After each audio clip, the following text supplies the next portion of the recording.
Pauta, o podcast do Jornal do Estado de Minas, que discute as principais notícias do poder durante a semana. Estamos então na sexta-feira, dia 21 de março. Meu nome é Bernardo Stilac, sou repórter da editoria de política do jornal e estou aqui acompanhado dos meus dois colegas de editoria, Bruno Nogueira e Alessandra Mello. Tudo bem, gente? Vamos para mais uma edição? Tudo jóia, Bernardo? Um prazer, Alessandra. Estamos aí, para mais uma edição. Fala sobre política, Minas Gerais, contexto nacional também, muita coisa essa semana. Tamo aí, mais uma vez, mais um Política em Pauta. Bora! Bom, vamos acelerar porque hoje a gente tem muito assunto a ser discutido e assunto em diferentes esferas, né? Fazer uma rápida escalada aqui para você que nos ouve. A gente vai começar o primeiro bloco falando sobre o Rodrigo Pacheco, senador mineiro, que teve no sábado uma reunião com o presidente Lula e descartou assumir ministérios na esplanada dos ministérios do Lula, mas não negou a possibilidade de concorrer ao governo de Minas Gerais em 2026 com o apoio do presidente petista. A gente vai discutir um pouco sobre como é que fica essa situação do Pacheco, como que o futuro do senador vai ser até a eleição de 2026 e falar um pouco também sobre esse cenário, né, da política eleitoral, já que a esquerda e a centro-esquerda ainda está bastante vaga, né? Os nomes ainda estão sendo bastante disputados e cogitados. A gente passa para o segundo bloco para poder falar de um assunto que já foi tema de edições passadas e certamente vai ser tema de edições futuras, que é a questão das concessões de rodovias em Minas Gerais. A gente teve essa semana, né, mais uma concessão, o início de obras na BR-262, os pedágios estão aumentando e a discussão, inclusive, dos pedágios estaduais tem movimentado a discussão política em Minas Gerais. Na Assembleia, a votação da Artemig, que vai ser uma agência reguladora estadual sobre as concessões de estradas e o preço dos pedágios, acabou não saindo em segundo turno, conseguiu ocorrer ali uma obstrução que levou para a próxima semana a votação dessa agência, e houve também uma reunião na Câmara Municipal de Belo Horizonte com vereadores de cidades da região metropolitana para discutir a possibilidade de pedágios aqui na Grande BH, um tema que também já foi tema do nosso podcast e que a gente vai discutir mais a fundo.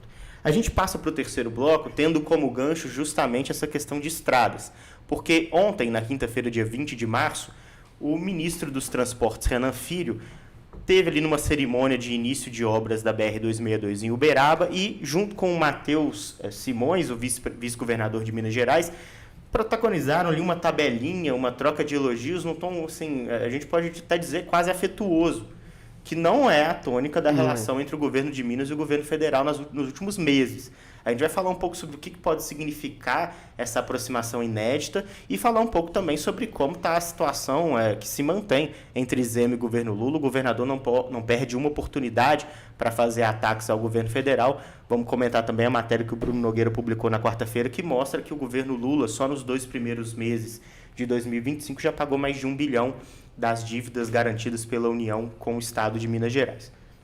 Esse, então, é um balanço inicial para você que nos ouve, para a gente poder iniciar o podcast Política em Pauta.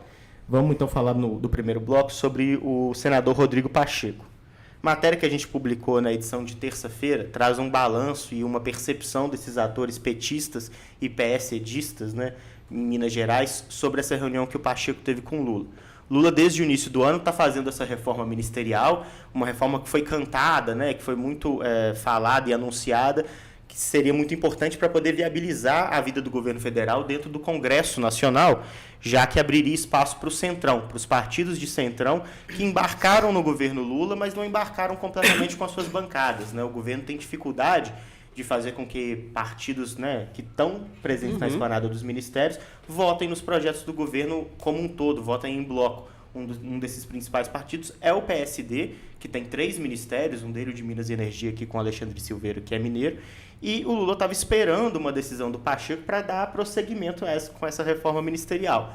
O Pacheco era cotado para assumir ou o Ministério da Justiça ou o Ministério da Indústria, né, que hoje está sendo chefiado ali pelo vice-presidente Geraldo Alckmin.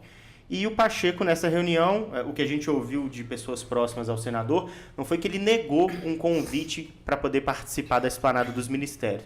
Ele se antecipou ao convite e já falou: Lula, essa hipótese está descartada, não vou trabalhar com essa hipótese de assumir algum ministério, mas não negou a possibilidade de ser, sim, apoiado pelo Lula na disputa do governo estadual em 2026. O Lula abertamente já disse várias vezes que o nome que ele quer para disputar, para ser apoiado pelo PT em Minas Gerais, é o do senador Rodrigo Pacheco. Então deixou isso em aberto, deve continuar atuando no Senado junto ao governo Lula, sendo um representante governista ali, para poder não perder esse elo, mas não vai ter essa exposição e esse cargo direto no governo federal.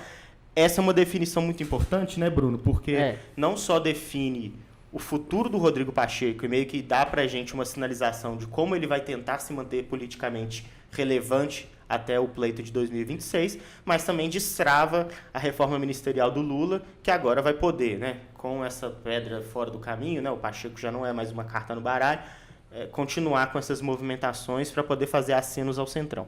Falando um pouco sobre essa trajetória que o ex-presidente do Senado está construindo agora, né, é um pouco nebuloso entender para onde ele quer ir, né, porque ainda não se tem uma confirmação dele de que ele pode ser candidato, né, ele já disse que pode ser, mas ele também aventa outras possibilidades. Muito se fala sobre ele querer uma vaga no Supremo Tribunal Federal, que pode ser aberta bem depois da eleição. E agora muito também se fala que se ele quiser candidatar, seria bom ele ter um holofote de um ministério, né? Mas talvez um ministério com uma pasta com muita capilaridade, né? Que não seria o caso mesmo, por exemplo, do Ministério do Desenvolvimento da Indústria. É um ministério forte, importante, responsável pelas políticas exteriores de comércio, que é um assunto que está muito em alta hoje em dia, principalmente com o governo Trump, mexendo nesse jogo no comércio mundial. Mas Pacheco, fora da esplanada dos ministérios, muda um pouco o jogo, porque agora o PT ele tem que pensar em construir um palanque em 2026 que pode não ter Rodrigo Pacheco. E se tiver Rodrigo Pacheco, em que situação ele vai estar na corrida? Talvez ele não seja o favorito, né? Porque muito se conversa, eu já conversei com alguns integrantes do PT, por exemplo, a prefeita Maria Campos, de Contagem, que endossa essa campanha para o Rodrigo Pacheco ser candidato. Ela sempre diz, olha, Rodrigo Pacheco é um nome forte, mas é um nome que tem que mudar um pouco a trajetória dele. Porque não é um nome muito popular, não é um nome que...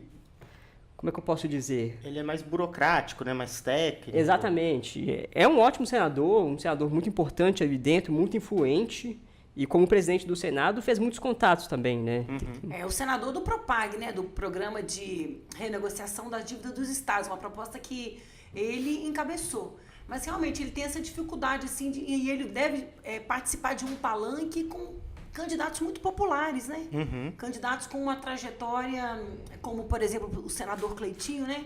Uma trajetória de uma ligação com a população diferente do que é feita hoje em dia pelos políticos, né? Mais populista. Ele, apesar de ser um senador conservador, às vezes muitas vezes se posiciona a favor de pautas que seriam pautas tidas como de esquerda, como, por exemplo, o fim da escala 6x1, essa campanha que ele tem feito contra os pedágios, né, em todo o estado. Recentemente ele fez um vídeo apoiando a proposta de isentar imposto de renda para quem ganha até 5 mil, né? Então ele precisa, e ele não tem pudor em falar, vou apoiar a proposta do Lula, né? Ele não tem essa... ele não tem e o Pacheco é essa pessoa um pouco mais, assim, formal, no trato, né? É o jeito mesmo dele. E há também, nesse tempo, tem uma pressão do PT, né? Para que ele defina logo, porque o partido não tem um nome para disputar o Estado. Não tinha nome para disputar.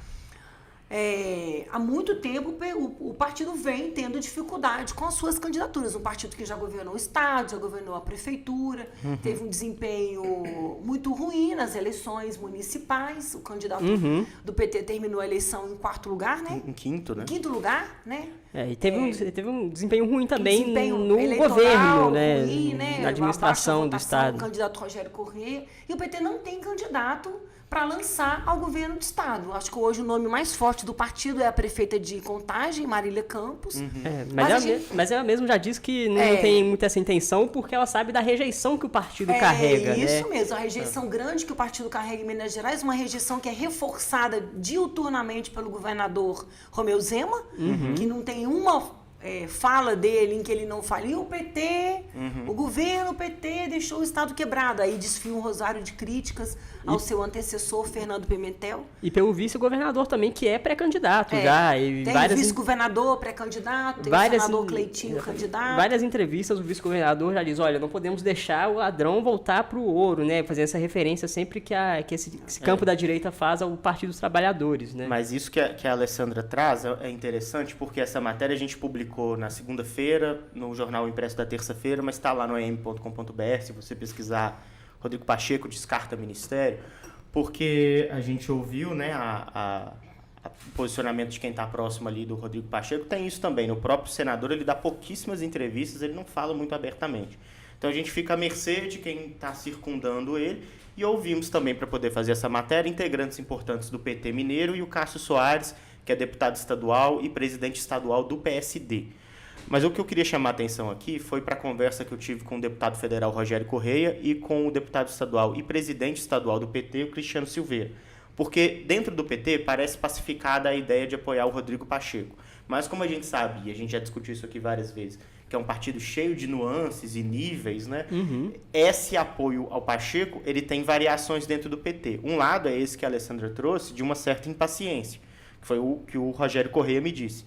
Ele fala o seguinte, olha, o Pacheco é o nome do presidente Lula, é um nome que a gente está disposto a apoiar. Eu não acho que seja um problema ele não embarcar em um ministério agora. É possível que ele consiga ser politicamente relevante encampando as pautas do governo dentro do Senado, mas a gente está querendo, inclusive, fazer uma reunião com todos os deputados do PT, federais e estaduais, para já conversar com o Pacheco e cobrar dele uma postura um pouco mais explícita sobre o interesse dele de ser governador do estado. Porque, se ele não quiser, isso não pode ser uma decisão tomada muito em cima da hora, e a gente tem que trabalhar outros nomes para se viabilizar nessa disputa, e ele cita o nome de 4 integrantes petistas, que são justamente a Marília Campos, prefeita de Contagem, a prefeita de Juiz de Fora, Margarida Salomão, a ministra de Direitos Humanos e ex-deputada estadual Macaé Evaristo e a deputada estadual Beatriz Cerqueira.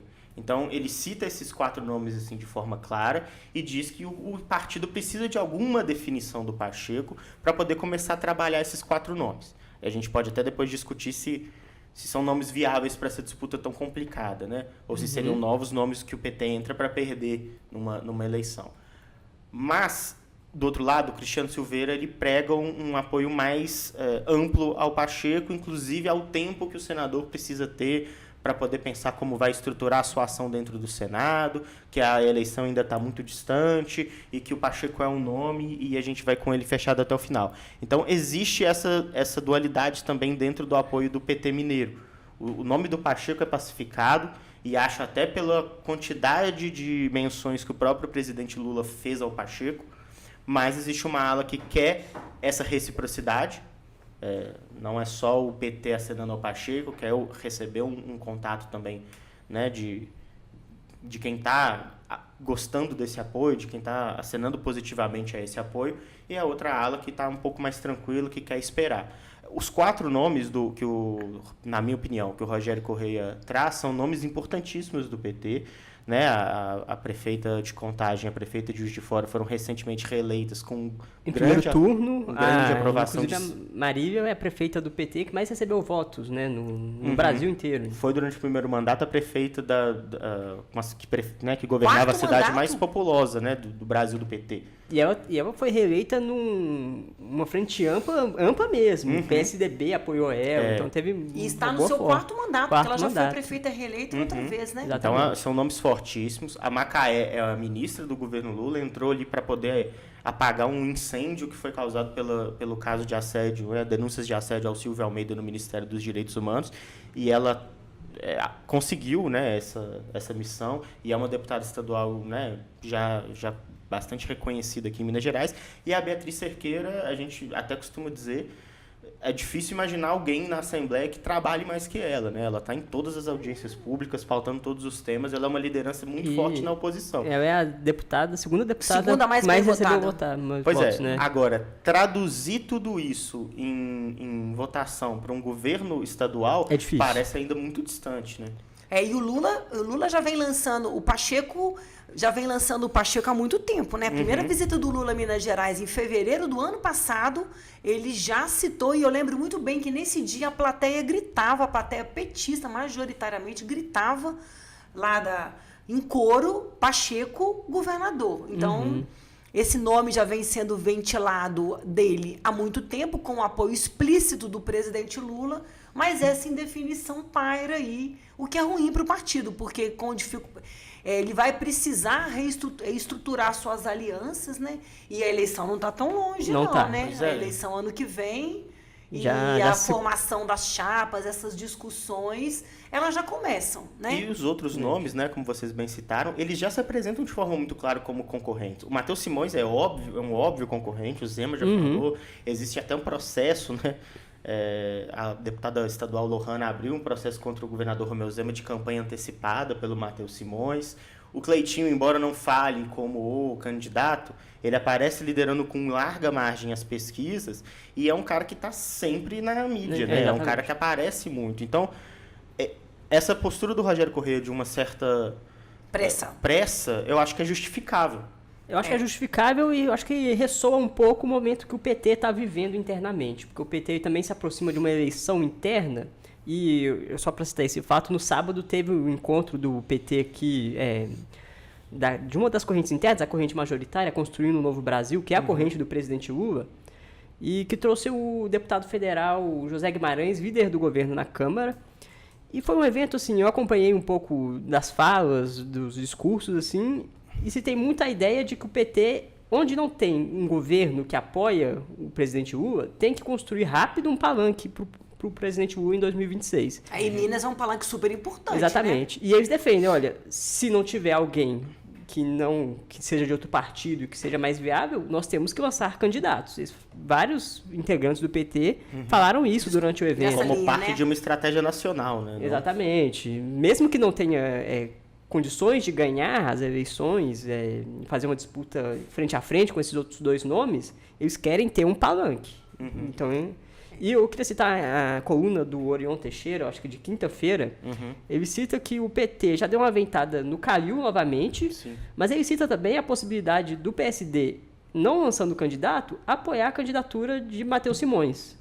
Porque vale lembrar que o PSD é base do governador Romeu Zema na Assembleia, o deputado Cássio Soares, presidente do PSD em Minas Gerais, é um aliado do governador, eles são muito próximos ali. É líder de um bloco governista, né? Isso, líder do maior bloco, inclusive, né? Tem o maior número de deputados. Exatamente. E o PSD tem o maior número de prefeituras, né? A prefeitura é muito importante em 2026 para fazer também esses palanques, né? Então não tem nem a garantia que o PSD pode estar com Exatamente. o PT nas próximas eleições, porque novo PT não vai juntar. Exatamente. Não vão juntar, né? E esse Pacheco vacilante, né? Assim, que se recusa a se colocar na briga, ele pode alimentar essa preocupação do PT, né? E a gente sabe que o PSD o PSD mineiro é base do presidente Lula também, tem ministério, o Pacheco é um apoiador, mas o PSD nacional, o presidente do PSD, o Gilberto Kassab, faz muitas críticas ao presidente Lula, A né? própria bancada de deputados federais do PSD... já não é tão alinhada, assim, não, a gente mais é uma apuração que vai sair, inclusive, mas a gente pode já dar um gostinho para o ouvinte, que os deputados federais do PSD, a gente conversando com eles ao longo da semana, já falaram que, por exemplo, votam a favor se for pautado o PL da anistia aos presos do 8 de janeiro, que é uma pauta muito cara ao governo, os deputados federais do PSD mineiro votam a favor, né, da anistia. Então, assim, eles são base, mas no Congresso eles não são necessariamente um bloco que vota unido junto com o governo. Exatamente, é um partido muito independente, assim, muito de centro mesmo, sabe? Então o PT precisa ter essa definição de Rodrigo Pacheco mais rápido.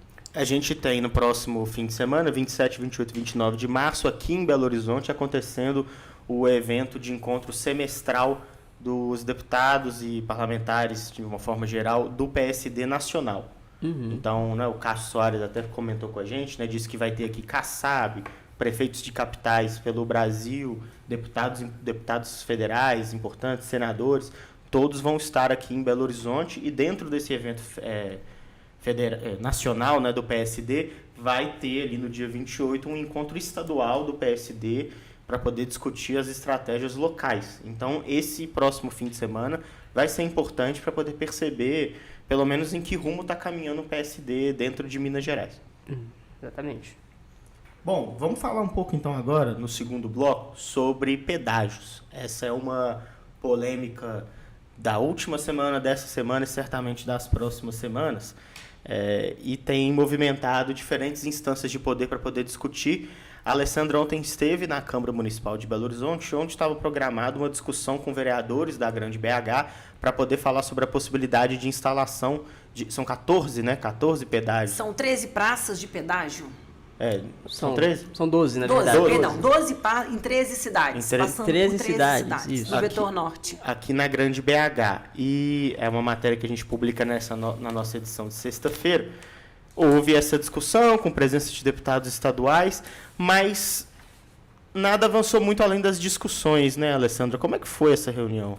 Olha, foi uma reunião muito cheia, tinham muitos vereadores e moradores da região metropolitana de Belo Horizonte, do vetor norte, né?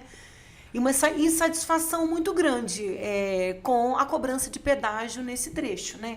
Alegações de que não houve diálogo com as câmaras municipais nem com as prefeituras, reclamações de que os pedágios vão impactar na economia dessas cidades, muitas delas cidades dormitórios, né, que a população mora nessa cidade, mas trabalha, estuda, tem os seus serviços de saúde na capital, como acontece em muitas regiões metropolitanas.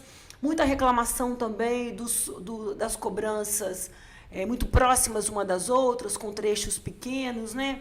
Muitas reclamações em relação à fala do vice-governador, Matheus Simões, que em entrevista na semana passada disse para uma televisão, disse que quem vai para o aeroporto de Confins, quem tem dinheiro para pagar uma passagem de avião, tem dinheiro para pagar um pedágio. Essa foi uma fala muito criticada pelos os vereadores presentes lá, né? Alegando que, na verdade, não é isso, a cidade, esse destino da MG10, BH, para Confins, ele não é um destino só de quem vai para o aeroporto, né? É um destino de uma população gigante que trabalha muitas vezes na cidade administrativa, em lugares aqui. E o governo mandou seu representante, o subsecretário de concessões da Secretaria de Infraestrutura, que fez lá a sua defesa, né? A defesa da cobrança, alegou que vai melhorar as rodovias, que usou até uma expressão que a população terá muitas vantajosidades. Usou até essa palavra, até num PowerPoint lá, como não ter mais pneu furado, não gastar mais com suspensão, economizar combustível, economizar tempo, né? Uma outra justificativa grande para os pedágios, economia de tempo, né? Alegando que com recurso dos pedágios será feito o contorno de Lagoa Santa para desafogar o trânsito no final de semana, que realmente quem vem da Serra do Cipó ou quem sai de Lagoa Santa para Belo Horizonte no domingo, pega um engarrafamento dentro da cidade de Lagoa Santa e depois pega o engarrafamento quando vai chegando no fim da MG10, quando bifurca para ou Cristiano Machado ou para Antônio Carlos, alegando que ali serão construídas duplicação de pistas, mas nada muito confortou os vereadores, não. Mas não teve nenhuma decisão prática, muito só escuta mesmo, e uma sugestão de que os vereadores, as câmaras municipais, os prefeitos se movimentassem no sentido de mandar cartas para a Assembleia, também um pedido para que a Assembleia agilize a tramitação dos projetos de lei que tentam impedir os pedágios e que o governo segura no parlamento. Então, eu acho que essa é uma discussão que vai render muito ainda, e os pedágios, o edital, o leilão vai ser em junho, e talvez o pedágio só vai começar só o ano que vem, e segundo a oposição, o governo vai deixar para cobrar o pedágio depois das eleições, para não sofrer impacto eleitoral dessa cobrança. Então, foi dito lá claramente pelas deputadas de oposição, Beatriz Cerqueira e Bela Gonçalves, que estavam lá, que o governo vai iniciar a cobrança dos pedágios somente depois das eleições, já que Zema tem pretensões eleitorais, não sabemos a qual cargo, senador, presidente da República, vice-presidente, e o vice-governador Matheus Simões é candidatíssimo ao governo de Minas, então esse é um assunto que vai render bastante ainda. E que tem causado muita insatisfação, né, Bruno? Você que mora também para aquela região lá, né? Exatamente. A gente tem acompanhado essa discussão desde que o edital foi publicado no início do ano, né, mais ou menos em fevereiro ali. São 12 praças de pedágio, incluindo uma estrada que ainda não está construída, né, que seria o contorno de Matozinhos. Eles também querem fazer essa mesma coisa de Lagoa Santa em Matozinhos e em uma outra cidade, se não me engano, Prudente de Moraes. Agora, me chamou a atenção, por exemplo, a fala do vereador Elton Júnior, aqui de Belo Horizonte, do PSD. Ele diz assim, ele fala especificamente sobre esse trecho BH-Confins, que tem mais ou menos 30 quilômetros, né? E ele questiona por que esse trecho está sendo concedido se é uma estrada que é boa, não é uma estrada que tem muitos problemas. E ele questiona assim, olha, nós estamos entregando 30 quilômetros de estrada. Se o governo não tem condição de cuidar de 30 quilômetros de estrada, pode fechar as portas, né? E é uma estrada que praticamente dentro do perímetro urbano, né? Exatamente. É uma estrada que passa em um lugar recôndito. Perdão, Bernardo. Ele, inclusive, apresentou um requerimento, né? Pedindo para o governo quanto que o governo gasta para a manutenção desse trecho, mas o secretário ficou de responder posteriormente. Essa é uma informação muito importante, porque, igual a gente falou, né? Essa fala infeliz do vice-governador, né? De que quem tem condição de pegar um avião tem condição de pagar pedágio. Mas, na verdade, as pessoas precisam trabalhar também. Limitando esse trajeto a quem vai até o turismo, aeroporto, né? Limitando a discussão como se fosse uma questão de turismo, né? O que não é verdade, porque muita gente, na verdade, trabalha no aeroporto e mora na região... E quem vai até o aeroporto pega um táxi, pega um Uber, sei lá, não é quem vai pagar o pedágio. Exatamente. Né? Então, tem que ter essa discussão também, inclusive, sobre os trabalhadores de táxi, Uber, né? Vocês vão ter algum tipo de desconto, porque não está muito claro ainda, né? O secretário apresentou, lá, até o que ele chama de DUF, é uma tarifa... Desconto para usuário frequente. Desconto usuário frequente. Mas houve também uma reclamação muito grande dos vereadores em relação à falta da questão do transporte coletivo, né? Exatamente. Porque o transporte coletivo de Belo Horizonte para a região metropolitana é péssimo. Você, ouvinte, tente pegar um ônibus para a região metropolitana, tente ir a passeio em Lagoa Santa. Praticamente impossível, né? É impossível fazer caro, né? esse trajeto de ônibus coletivo. É impossível. E a passagem aumenta todo ano, aumenta 20%. Então, houve muito essa reclamação, né, de que o Estado deveria... Porque uma outra justificativa do Estado para pedagiar essas rodovias é levar o desenvolvimento, que a questão da logística de transporte é um impedimento para que a região do vetor norte cresça. O subsecretário disse que com esse pedágio a cidade da região metropolitana vai virar Campinas, né, se referindo a uma grande cidade do interior de São Paulo, muito grande economicamente, em termos de população. Mas aí muitos vereadores disseram, mas a gente não consegue, a gente não tem transporte coletivo e já vamos ter pedágio isso aí quer comparar com Campinas, aí devia comparar o transporte coletivo, né? Tem um transporte mais eficiente em São Paulo, né? Assim. Só pra gente... Isso vai dar dor de cabeça para o governador, esses pedágios. Com certeza. Acho que essa possibilidade dele colocar a cobrança para depois da eleição, ela é factível, até porque a cobrança de pedágios nos contratos geralmente fica determinada após 1 ano do início das obras. E vai ser muito próximo, né? O início das obras deve ser no final desse ano, então, uma vez, né, concedido no meio do ano, as obras começam no final do ano, 1 ano vai bater ali em outubro, novembro. Deve ser exatamente mesmo esse período que vai acontecer o início das cobranças. Mas esse ponto dos ônibus, né, do transporte coletivo é interessante para a gente poder migrar o assunto para outra casa legislativa e falar da Assembleia, porque a discussão que acontece na Assembleia agora da Artemig, que é a agência reguladora das concessões de transporte em Minas Gerais, uma das discussões que tem inclusive travado a pauta dentro da Assembleia é para poder saber se essa agência reguladora vai também analisar os contratos do transporte coletivo, que também são concessões, né? São empresas privadas que têm contrato com o poder público e realizam esse transporte.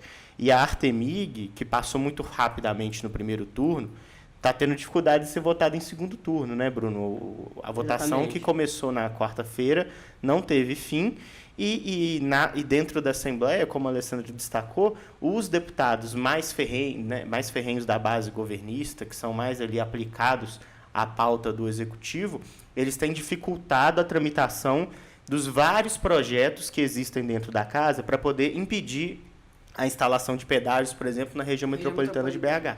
Exatamente. Então, assim, essa discussão vai ser politicamente muito cara. Já está sendo politicamente muito cara, né? A gente vê que existem projetos, os projetos não estão tramitando, e em contrapartida a Artemig do governador está tendo dificuldade em ser aprovada em segundo turno. Exatamente. A Artemig deveria ter sido votada na quarta-feira em segundo turno, né, em definitivo, e depois passaria para a sanção, mas a oposição está muito contrariada com a condução da discussão sobre a Artemig, né, porque tem essa questão dos contratos dos ônibus, né, se a agência reguladora vai poder entrar nessa seara, mas também tem a questão do controle, né, dos quadros de servidores que vai ter ali, porque tem que ser uma agência mais técnica.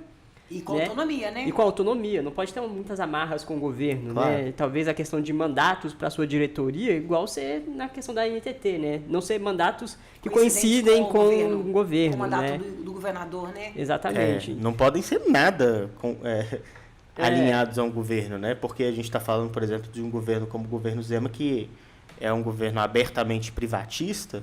Você tem uma agência que regula a qualidade dessas concessões, que está alinhada a quem quer fazer as concessões, e nada é a mesma coisa, né? Exatamente. É um projeto muito importante que, quando for votado, provavelmente vai ser votado por unanimidade, né? Porque é um assunto que acaba unindo os dois lados, né? Não tem muita discussão, tem mais discussão nessas questões técnicas, O né? Ulisses Gomes falou isso, não falou? Na modelagem, Falou, né? isso. Como vai funcionar Exatamente. essa agência reguladora das concessões de transporte, Exatamente. né? Na quarta-feira, né, antes da primeira sessão, né, porque teve 2 sessões, antes da primeira sessão, o líder da oposição, né, o deputado Ulisses Gomes, disse que a Artemig é um mal necessário, né? Que justamente nessa questão, muitas estradas sendo concedidas, né, transporte, a gente pode falar também do metrô de BH, se vai ter alguma interferência não, né, um controle sobre essa concessão, que é uma concessão muito importante para a região metropolitana de Belo Horizonte. Então a Artemig teve essa dificuldade.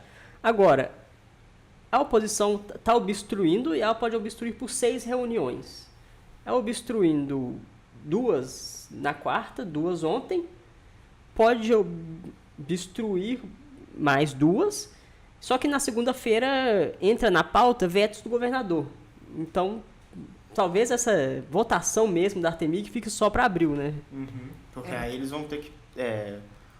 os deputados governistas vão ter que viabilizar a votação não só da Artemig, como dos vetos, né? É porque os vetos para o ouvinte, os vetos, quando entram nessa faixa, vence o prazo para eles serem analisados pela Assembleia Legislativa. Quando isso não acontece, o termo que eles usam sobrestam a pauta. Nada mais pode ser votado até que os vetos sejam discutidos, derrubados ou mantidos pelo parlamento. E aí tem também uma coisa que está pegando um pouco nessa...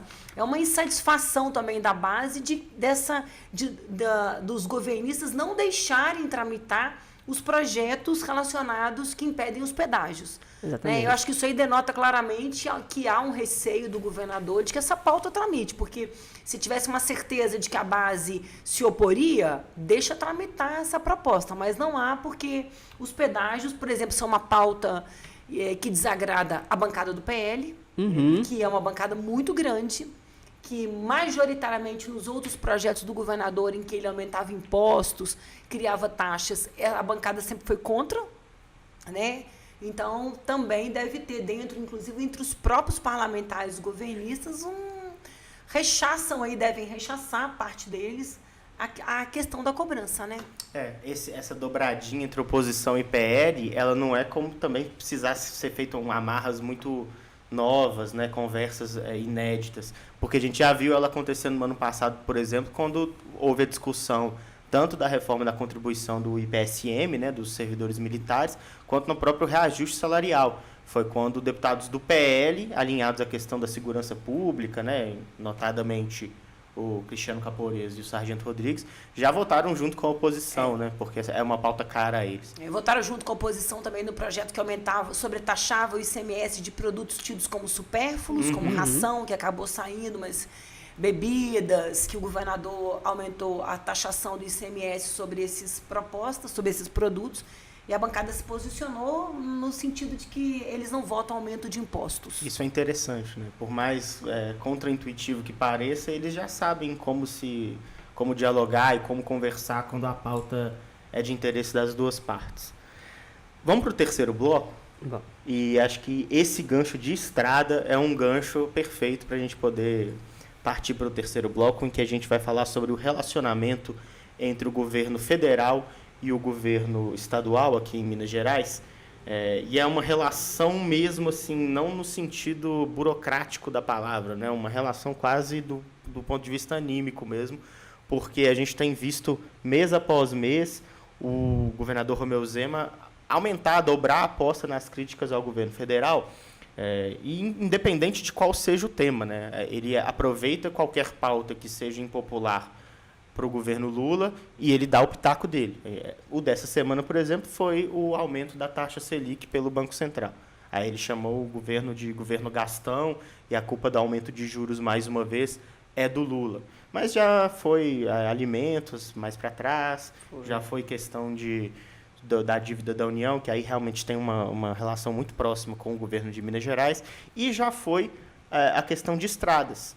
Eu queria, antes da gente falar sobre a discussão deste mês, né, desta edição do podcast, relembrar o que aconteceu há cerca de 2 meses, vai fazer 2 meses exatos amanhã, dia 22, no evento de assinatura do contrato de concessão da BR-381 entre Belo Horizonte e Governador Valadares, quando o governador Romeu Zema, convidado a participar do evento em Brasília, faltou. A gente discutiu isso aqui no podcast, em várias matérias do Jornal Estado de Minas. Mas o que é importante a gente lembrar é que a ausência do governador Romeu Zema nesse evento foi tratada como uma janela de oportunidade para o presidente Lula fazer uma crítica mais dura e mais contundente em cima de um palco ao governador pela ausência do Zema. Ele, na época, né, não sei se vocês vão lembrar, ele disse que nem Jesus fez por alguém o que ele fez por Minas Gerais. E criticou muito a ausência do governador Romeu Zema no evento. E uma das falas mais contundentes foi do ministro dos Transportes, Renan Filho, que é quem encabeça essa série de concessões de estradas em Minas Gerais, que, à ocasião, disse a seguinte frase sobre a ausência do governador Romeu Zema. Abro aspas aqui para o Renan Filho, há 2 meses em Brasília. Fui governador de Alagoas e gostaria muito de receber esses investimentos. E mais, vi o governo de Minas muitas vezes cobrando investimento no governo passado e nesse agora, mas não o vejo nesse momento. Parece que a cobrança não é mais política, a cobrança é mais política e menos pela obra. Isso a pequeno gestor público. O gestor público pode ser agente político ou não, pode ter caráter mais técnico ou pode ser operário ou empresário. Ele só não pode priorizar a política contra o interesse do cidadão, e é isso que está fazendo o governo de Minas a não estar presente quando se dá uma solução ampla, geral e irrestrita a um problema da rodovia da morte. Foi isso que disse Renan Filho naquela ocasião. Corta agora para 2 meses depois, em Uberaba, na quinta-feira, um evento de início das obras na Rota do Zebu, a BR-262 entre Uberaba, no Triângulo Mineiro, e Betim, aqui na Grande BH, pouco mais de 400 quilômetros que foram concedidos em outubro do ano passado e que agora começa realmente a ter obras dessa nova concessionária. E quem estava presente não era o Romeu Zema, mas sim o Matheus Simões, vice-governador, e como a gente já falou aqui várias vezes, Candidatíssimo. Candidatíssimo, né? A sucessão mais óbvia ao Zema no governo do Estado. E o clima não poderia ter sido mais diferente do que esse clima beligerante que a gente viu, inclusive, com Zema e Lula na semana passada, e a gente discutiu aqui no podcast, lá em Ouro Branco e em Betim, né? Um clima não é amistoso. Só love, só love. Só love, só love. O clima amistoso seria uma palavra, um eufemismo, porque não traduz o que aconteceu em Uberaba, porque foi uma coisa afetuosa mesmo. O vice-governador Matheus Simões estava lá e ele emocionou a plateia porque contou realmente histórias pessoais dele muito tristes, que envolvem a BR-262, e ele, né, se abriu, contou as duas ocasiões em que ele, ainda criança e ainda adolescente, no segundo caso, ficou sabendo de acidentes de trânsito na BR-262, que em um momento tiveram como um dos mortos o irmão dele, mais velho, e depois o pai e a mãe. Então ele perdeu pai, mãe e irmão em acidentes de trânsito na BR-262. E contou essa história, né, uma história muito trágica, né, muito tocante realmente. Ele que morou em Uberaba uma parte, né, grande da juventude dele, mas que seguiu com isso, dizendo que aquela entrega do governo federal era uma entrega que pagava uma dívida histórica com os mineiros que, como ele, sofreram por transitar, ou serem obrigados a transitar em uma estrada muito perigosa. E aí eu chamo a atenção porque ele fala e usa termos que a gente não ouve o governo do Estado falar em relação ao governo federal. O próprio Matheus Simões, na véspera desse dia, comparou os juros cobrados na dívida de Minas Gerais à agiotagem, que são juros que não são determinados por esse governo federal, são juros determinados à dívida dos estados com a União de governos anteriores, de mais de 10 anos. Realmente são juros muito altos, a gente pode discutir isso, mas ele nunca usa o termo União, ele usa sempre o termo governo federal, que dá sempre essa sensação de que é o Lula querendo sacanear o Zema, né?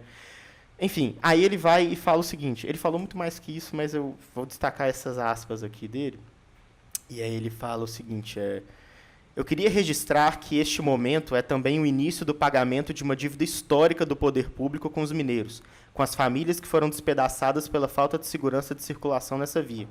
Tenho a esperança de que a gente consiga, na contagem de tráfego, perceber que há equilíbrio econômico para duplicar o restante dos trechos.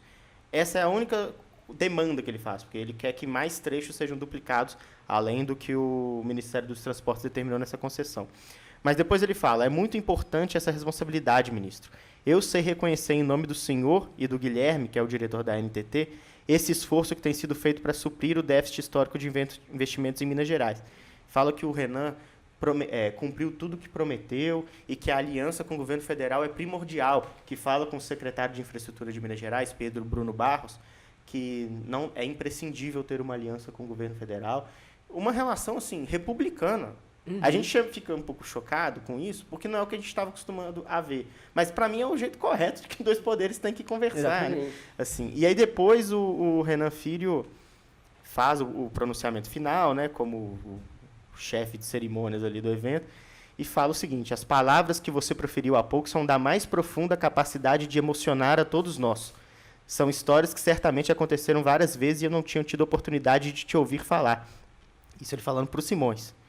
Você é daquelas pessoas que falam com sinceridade e que soltam as palavras com facilidade. E isso dá muita segurança para as pessoas. Quem ouve sabe que o tom sóbrio e sereno não é o mais fácil. Ele não busca o aplauso fácil ou o elogio vazio, mas é de quem percorre o caminho correto. Aí cutucou o governador.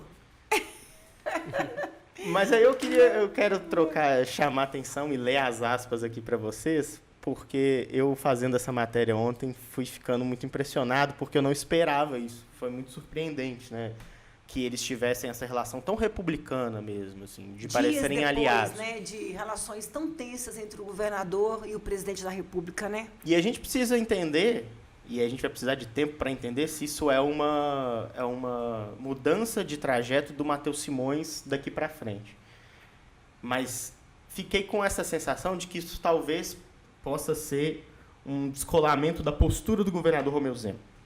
Porque o Romeu Zema almeja voos federais, voos nacionais. Se ele não for o candidato, ele precisa pelo menos ser um cabo eleitoral forte de quem vai concorrer contra o petismo, seja com o Lula ou não. Se ele não for candidato a presidente, Se ele não for candidato a presidente, Então, ele está a cada dia dobrando a aposta em relação às críticas que ele faz ao governo Lula. Ele está atuando quase como um comentarista político de qualquer situação que possa ser impopular para o governo. Só que o Matheus Simões ele precisa ser candidato ao governo do Estado e construir esse tipo de relações. Me pareceu o que o Matheus Simões fez ontem vai totalmente na contramão do que o governador Romeu Zema faz. Mas vai na mão da política mineira. Na mão da política mineira. Vocês acham que isso pode ser um prenúncio de uma mudança? Eu acho que vai mais na mão do que é o espírito da política mineira. Uma política de mais conciliação, do embate menos agressivo do que a gente tem visto, né, Bruno? Eu acho que o evento mesmo, ele propiciou esse tipo de clima, né? Porque É um fato que o Ministério dos Transportes, a NTT, tem sido parceiro de Minas Gerais, porque esse ano saiu concessão da BR-040, esse ano, nesse mandato, da BR-381, assim, são demandas... Da 262. 262, são demandas muito históricas para o Estado, né? Assim, é a maior malha rodoviária do país, então é mais do que obrigação deles fazerem esses investimentos, ter esse olhar, mas era algo que faltou, né? Talvez, por exemplo, no governo Bolsonaro, que tinha esse alinhamento e não teve muito essa questão das obras, não teve esse olhar mais carinhoso, entre aspas, para as nossas rodovias, né? E, inclusive tinha um ministro que hoje é governador do estado, né? O Tarcísio era o ministro das infraestruturas, né? Então, eu acho que é esse o momento, assim. Não sei se vai mudar a trajetória do Matheus Simões, porque ele também tem sido muito crítico ao PT, né? Ele disse que ele quer concorrer não só para dar continuidade a esse trabalho que o governo Zema já faz, mas também para contribuir contra essa luta contra o petismo nacional, né? Ele diz que ele quer ser esse palanque. Mas me parece muito essa... Porque o antipetismo dá voto, né? Exatamente. Eu acho que, sem dúvida nenhuma, o que a gente pode ter de análise preliminar é que é uma sofisticação da crítica, né? A gente falou no evento que o Zema faltou, e que o Lula e o Renan Filho bateram muito no governo de Minas e nessa ausência, que o Zema precisava tomar cuidado com o conteúdo da crítica e não só com o mérito da crítica ou com a forma da crítica. Porque ele se apresenta dessa forma, beligerante contra o governo federal e contra os governos petistas de uma forma geral, só que a resposta quando vem com o Lula falando, olha, eu assinei o projeto que vai poder salvar Minas de uma dívida de 165 bilhões. Ou o Ministério dos Transportes fala, olha, a gente conseguiu conceder uma estrada que era 381, que há 20 anos todo mundo tentava fazer e ninguém nunca tinha conseguido. Exatamente. Quando você vai olhar o conteúdo da crítica, a crítica do governador Romeu Zema fica esvaziada, porque ele fica sem material para atacar nesse aspecto específico. Então, o que o Simões faz nesse caso, como o Bruno colocou, dentro de um evento em que não dá para poder criar um clima de muita guerra, porque está acontecendo ali, né, a palavra que a Alessandra gosta, entrega do governo federal, ele vai falar o quê? Exatamente. Ele vai brigar por quê, né? Com qual motivo? E acaba que aí... Mas o que me chamou a atenção é que foi muito pareceu um governo alinhado ideologicamente. Exatamente. E acaba que é um evento importante, mas é um evento também com, entre aspas, assim, os coadjuvantes, né? Por exemplo, talvez se fosse um evento com o presidente Lula e o governador Romeu Zema, a mesma entrega, o mesmo conteúdo do evento, os discursos seriam diferentes, né? Mas ali é um evento entre um vice-governador e um ministro de Estado, talvez com poucos petistas, né? Não sei exatamente quem estava no evento.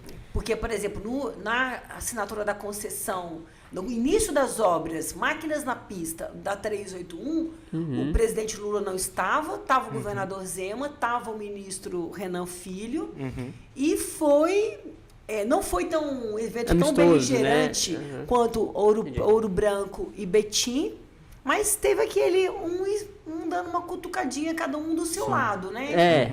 Né? Aí na sequência teve o vídeo da banana com casca, que o governador Zema aparece comendo uma banana com casca e tudo,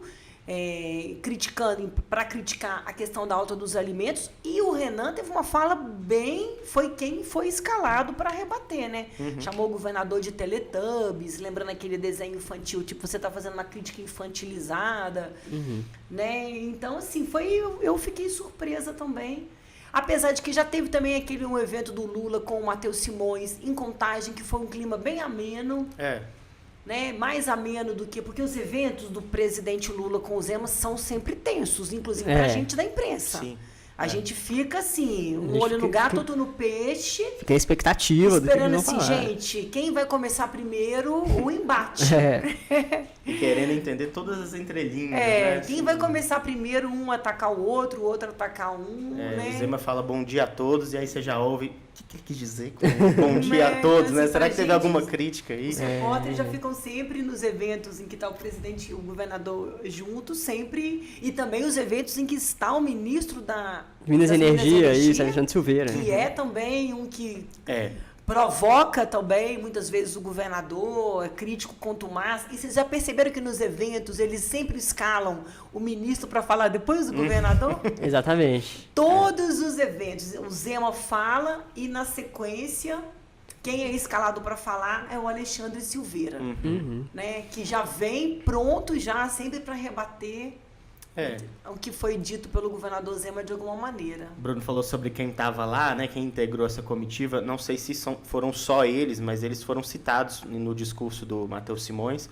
O deputado estadual Bosco, né, que é de Araxá, e o Cássio Soares estava lá também, que é do sul de Minas. Então, assim, tem isso também, né? O Cássio é aquele PSD que a gente falou lá no primeiro bloco, né? O PSD que talvez seja mais afeito a fechar com Simões do que com o PT também, não sei. Em Uberaba, né, o evento, né? Uberaba governado por uma prefeita do PSD, né? Que teve uma disputa de segundo turno, né? A única outra cidade sem ser Belo Horizonte que teve segundo turno. E o Cássio Soares, ele tem um perfil mais, ele mais conciliador, né? Sim. Ele é um perfil, assim, mais ameno no trato, né? Ele tá sempre ele é esse político mineiro, né? De um lado e do outro. Ele não é muito do embate ostensivo e direto, não, né? Sim, ele tem... A gente, inclusive, né, já convidar o nosso ouvinte, nosso espectador, na segunda-feira vai ser publicado uma entrevista que a gente fez aqui, abrindo uma série com os deputados estaduais, que eu e o Bruno fizemos com o Cássio Soares, e que dá para perceber muito bem esse caráter dele de alguém que está disposto a fazer alianças com quem estiver disposto a ajudar eles a governar, né? Então ele está sempre muito aberto a esse tipo de diálogo. Para a gente fechar o bloco e a nossa edição, e continuar com o tema de relacionamento entre governo federal e governo mineiro, eu queria pedir para o Bruno falar um pouco sobre a matéria que ele publicou na edição de quarta-feira do Jornal Estado de Minas, que fala um pouco sobre a dívida de Minas, né? O governo federal, a União, né, é garantidora de uma parte importante dessas dívidas e já desembolsou um dinheiro bom para poder quitar os débitos mineiros em 2025. Exatamente. A gente vai falar um pouco sobre dívidas garantidas, né, que é a principal crítica do governador Romeu Zema ao Propag, né, aos vetos do presidente Lula, né? Então, nos últimos meses, a gente teve muito embate ali sobre isso, né? As dívidas garantidas são uma modalidade de crédito que, quando o governo do estado, a prefeitura, até mesmo outros tipos de entidade, pegam um empréstimo com bancos de desenvolvimento, como o BNDES, o bancos internacionais de desenvolvimento, como o Banco Interamericano de Desenvolvimento, o BID, a União assina como garantidora. O que isso quer dizer? Se o governo tiver algum tipo de atraso, não conseguir pagar essa dívida, esse empréstimo, a União paga e refinancia para o governo a parcelas maiores, juros menores, do que esses bancos cobrariam. Isso. Como se fosse um intermediário da dívida. Exatamente. Né? E isso acontece muito, porque são valores muito altos. A gente está falando só nos 2 primeiros meses de 1,2 bilhões que o governo Lula, a União, já pagou para Minas Gerais. Tipo um fiador, né? Um fiador. Em janeiro foram 218 milhões e em fevereiro 854 milhões. No total, a União paga essas dívidas pelo Estado desde 2018, né, na gestão do Fernando Pimentel. Foi mais ou menos no meio do ano começou a ter esse tipo de pagamento. A União paga para outros estados desde 2016. Aí naquela época pagou 550 milhões ali para o governo do estado e são valores que foram crescendo ano após ano. Né? Ano passado, no total, já pagou 4 bilhões. Né? E no total, todos os anos, já são 20 bilhões de reais que... Só para Minas Gerais? Só para Minas Gerais que a União pagou. Minas Gerais fica atrás só do Rio de Janeiro, que é um estado super endividado também, e que no total a União já pagou 40 bilhões para o Rio de Janeiro.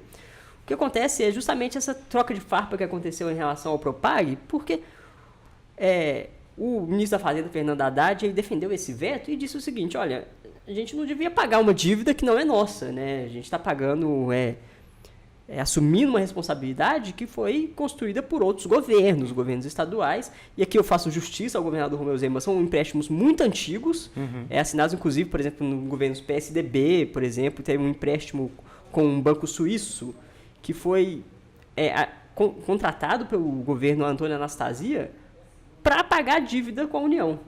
Então, é um empréstimo de 1 bilhão e pouco de dólares que ainda não foi pago. E está sendo pago desde 2012. E que não foi gasto em nenhum investimento. E o Propag, o Exatamente. governo vetou dentro do Propag esse pagamento da União de dívidas garantidas. Exatamente. Porque que acontece?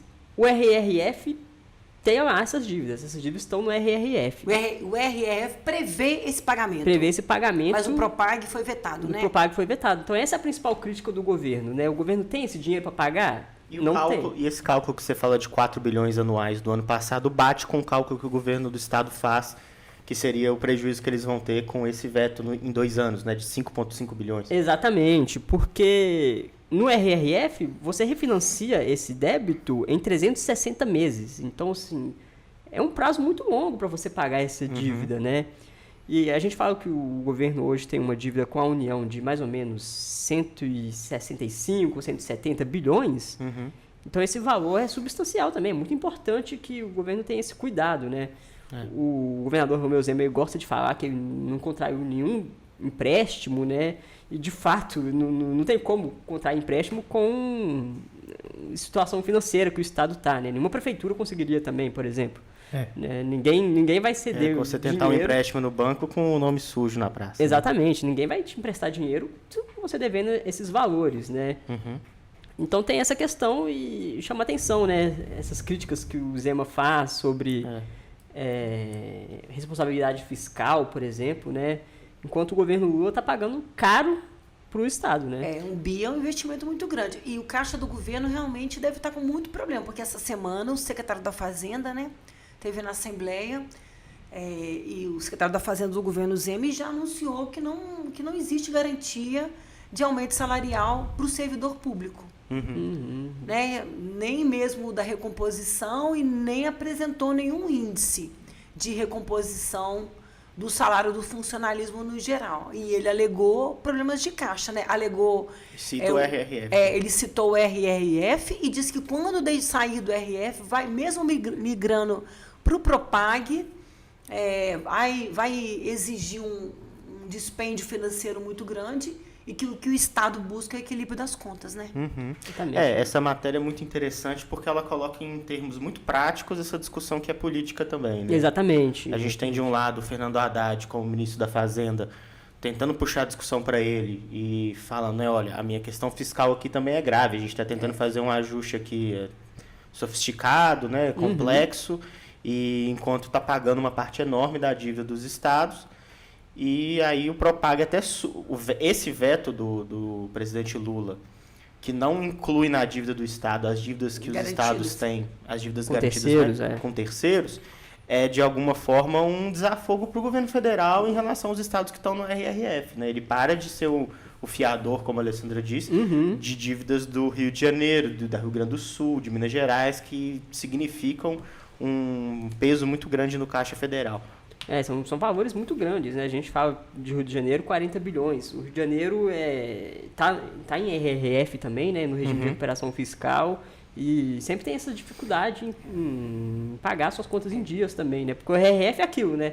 É uma medida paliativa, né? Não resolve o problema, né? Só prolonga a dívida, né? E o governo federal tem feito a divulgação frequente de quanto ele paga das dívidas, uma coisa que ele não fazia antes. Esse é o lado político. Uma decisão que o Ministério da Fazenda começou a tomar de fazer essa divulgação de quanto ele pagou o ano passado, logo após as discussões e críticas do governador sobre dívidas, sobre endividamento.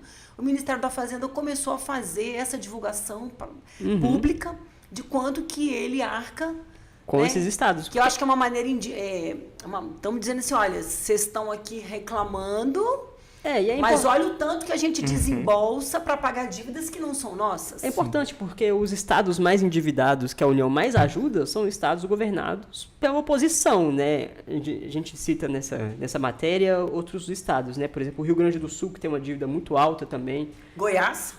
São Paulo. Rio de Janeiro. Minas são... Todos governados pela oposição. Todos pela oposição. E todos recebendo auxílio financeiro do governo federal. Exatamente. É uma crítica que a ministra das Relações Institucionais fez. Olha, a gente ouve muitos governadores criticarem o governo, mas a gente não ouve um obrigado, né, por a gente estar pagando esse débito que não é nosso. O Zema, no dia seguinte dessa divulgação da dívida, chamou o governo Lula de gastão. A questão do... No dia seguinte, exatamente.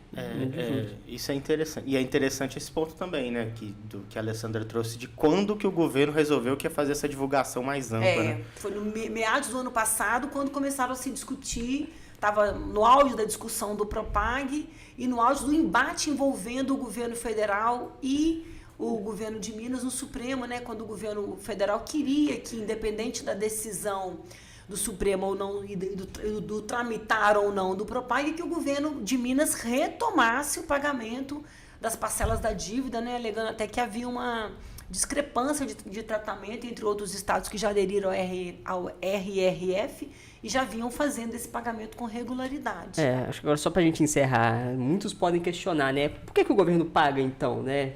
Bom, assinou, tá assinado, e se o governo não pagar, quem vai ficar com o nome sujo é o governo federal, né? E aí vai ter problema para pegar empréstimo. Como fiador, né? Como fiador vai ficar com o nome sujo. Isso é um ponto importante, né? Porque o Zema, ele tem esse argumento, é um argumento que ele é dado e ele pode utilizar, não tá errado, que quem contraiu essa dívida não foi ele. Mas o governo federal pode dizer também que quem criou o RRF foi o Michel Temer, né? Exatamente. Então, assim, ele está pagando porque os estados que aderiram ao regime de recuperação fiscal aderiram ao modelo criado no governo do Michel Temer para os estados endividados. Então, os dois estão meio que de mãos amarradas, tendo que cumprir com uma obrigação financeira que eles não gostariam de cumprir, mas que eles herdaram de gestões anteriores. Não tem outro caminho, né? Não tem, assim... Não é você chegar num governo e tudo que aconteceu para trás você pode mudar. Né? Eles foram eleitos para cumprir, tomar essas decisões, né? Encontrar soluções. Certamente daqui a 10 anos o próximo governador vai reclamar vai falar também. que, mas esse Propag foi muito mal feito lá atrás. Exatamente. A gente precisa Vamos de criar mudar, né? A gente precisa rever isso aí. Na verdade, talvez o caminho fosse rever toda a dívida, né? Exatamente. Porque é uma coisa Existe esse argumento que é defendida, né, pela auditoria cidadã da dívida, que essa dívida não existe em nenhum dos estados, essa dívida é verdadeira, ela é juros sobre juros, sobre juros, sobre juros, já foi paga há muito tempo, deveria ser feita uma auditoria e não pagar mais. Perdoar a dívida, né? Não pagar mais. Mas aí essa é uma discussão que envolve... aí depois entra de novo aquela questão do ajuste fiscal do governo federal, que vai perder dinheiro. Impacto que isso vai causar no mercado financeiro, impacto com os bancos que não são nacionais. Então é uma discussão que nenhum governo teve ainda a coragem de fazer, que discutir de fato fazer a verdade dessas dívidas, a origem dessas dívidas. E se elas são ou não passíveis de serem pagas ou justas, o pagamento delas que seja justo de ser pago, de ser quitado, né? Tem várias, né, questões em relação a isso. Às vezes até rever o indexador, né? Porque já foi Selic, já foi IPCA mais 4. Um dia a gente pode até fazer um podcast só sobre isso, né? Traz o pessoal que a gente sempre ouve para falar desse assunto, economistas. Eles explicam a origem da dívida, né? Porque seguimos endividados há muitos anos. Não é do governo Pimentel, essa dívida remonta, matéria que a gente fez explicando a origem da dívida mineira, quem quiser conhecer é só procurar na internet a origem da dívida milionária de Minas Gerais com o governo federal, uma dívida que remonta a 98, quando privatizaram os bancos estaduais. Essa matéria é muito boa, né? Quem tem interesse em entender um pouco melhor historicamente isso, é realmente uma boa lembrança da Alessandra. Matéria que ela fez já no ano passado. Né? As origens da dívida pública mineira. Se pesquisar assim, entenda as origens da dívida pública mineira e em.com.br no Google, você vai encontrar, daquele tipo de matéria, a raiz, né, que a gente vai puxando para poder falar de outros assuntos também. Mas é a discussão definitiva para quem quer entender o que está acontecendo, porque por trás de toda essa discussão política, é o que a gente falou. Tem a discussão prática dos valores que os governos acabam tendo que pagar. E essa matéria foi feita nesse sentido. Eu ficava ouvindo os números bilionários, né? 60 bilhões, 100... Aí eu falei um dia com o nosso editor, mas de onde veio essa dívida? Quem contraiu esse empréstimo? De onde? Como é que a gente chega numa dívida que hoje está na casa de 160 bi? É dinheiro demais na conta. Aí ele, vamos pesquisar. Dinheiro pra que gente repassar pro leitor aí esse questionamento nosso interno dos jornalistas, né? Dívida que muitas vezes é maior que o orçamento do É. Estado, né? Impagável, né, realmente. Bom, a gente fica por aqui então com essa edição do Política em Pauta. Na sexta-feira que vem a gente volta para discutir até os desdobramentos do que a gente já falou aqui, porque certamente muitos desses assuntos vão continuar sendo relevantes. Queria agradecer a Alessandra e o Bruno novamente pela participação. Semana que vem a gente está de volta. Combinado. Combinado, Bernardo. Muito obrigado. Bom trabalho para quem trabalha, né? Final de semana, e bom descanso para quem vai descansar. Bom, você continua acompanhando as principais notícias de Belo Horizonte, da região metropolitana, do estado inteiro e do Brasil no em.com.br. É só acessar lá para ver as principais notícias do dia sempre atualizadas. Você vê também na edição impressa do Jornal Estado de Minas e também aqui no canal do YouTube do Portal UAI. Esse foi o Política em Pauta. Um abraço e até a próxima.